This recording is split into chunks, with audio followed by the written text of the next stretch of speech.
Imagine being paralyzed from the neck down. The itch on your nose, you can't scratch it. The phone vibrating in your pocket, you can't answer it. Imagine not being able to cook a meal, or feed yourself, or even to wipe your own bottom. For my research subject Alice, these last three simple tasks that many of us take for granted are her personal goals.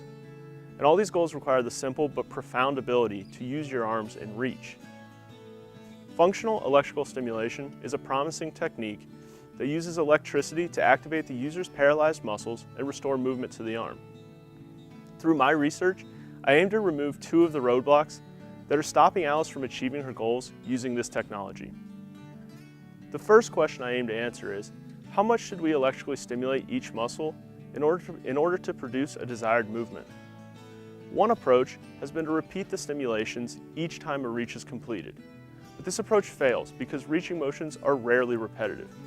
Even a seemingly repetitive motion, like eating a slice of pizza, requires you to move your hand closer and closer to your mouth for each bite. My solution has been to develop a data-driven, mathematical model of how stimulating each muscle moves the arm.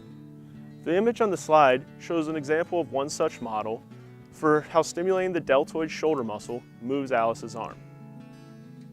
Our controller then takes these models for each muscle and selects the combination of muscles that produces the desired movement. Clearly, an accurate model is critical to achieve that desired motion.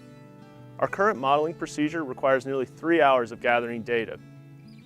And as seen on the slide, due to muscle atrophy and fatigue, the motion produced by a muscle often changes only 1 day later.